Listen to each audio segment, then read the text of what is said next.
美国公路自行车赛职业车手兰斯·阿姆斯特朗因从睾丸癌中康复过来后，连续7次获得环法自行车赛冠军而闻名。在今年的威尼斯电影节上，由阿莱克斯·吉布内执导的纪录片《阿姆斯特朗的谎言》在竞赛单元之外放映。You know, I always thought I was making a film about will. You know, the will to win. And I think in Lance Armstrong's case, it was also inspirational because the will to win was tied into actual survival. I mean, the will to win over cancer. So what a story. But I suspected that, you know, when somebody has that much will, there's a darker side to that always.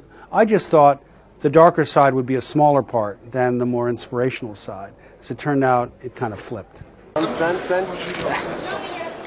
让阿姆斯特朗从天堂掉到地狱的正是他自己。2012年8月，美国反兴奋剂机构宣布剥夺他7个环法自行车赛头衔，并且终身禁赛。2013年1月，他接受奥普拉专访时坦诚曾用过禁药。Look, I think Lance, to some extent, is always a curator of his own myth and his own story. And I think he realizes that he's no longer Superman, that people no longer see him that way. So now he's interested in a different kind of a story.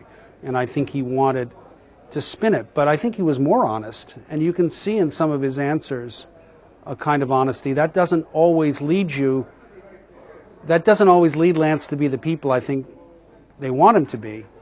But I think he was being far more honest this time around. Because I look back in the footage from 2009, and there's what I didn't see at the time was that there was a lot of material there where he's just lying to me straight out.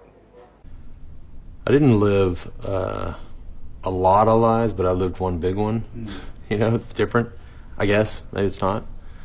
But yeah, it's and what I said in there with just how this story is all over the place, and there are these two, you know, these just complete opposite narratives. To really repair his reputation, he has to learn to be more vulnerable and more introspective. That's a very hard thing for Lance Armstrong to do. So I'm not sure he's really going to get back that kind of public interest in him until he actually reckons with the consequences of what he's done. The cynics. 该纪录片不仅调查了阿姆斯特朗使用违禁药品的经过和他的心理斗争与自我责罚，更揭露了体育竞技中存在更大、更严肃的问题。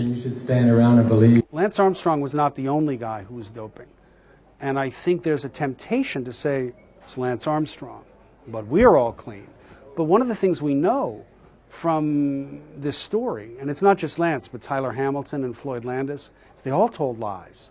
And it's very hard for athletes to reckon with the idea that they're telling a lie when they take performance-enhancing drugs, because they don't want to accept that it's not that they didn't win purely because of their own physical exertion. So yeah, there's a context here, which is that doping in sport, and particularly cycling, is a problem.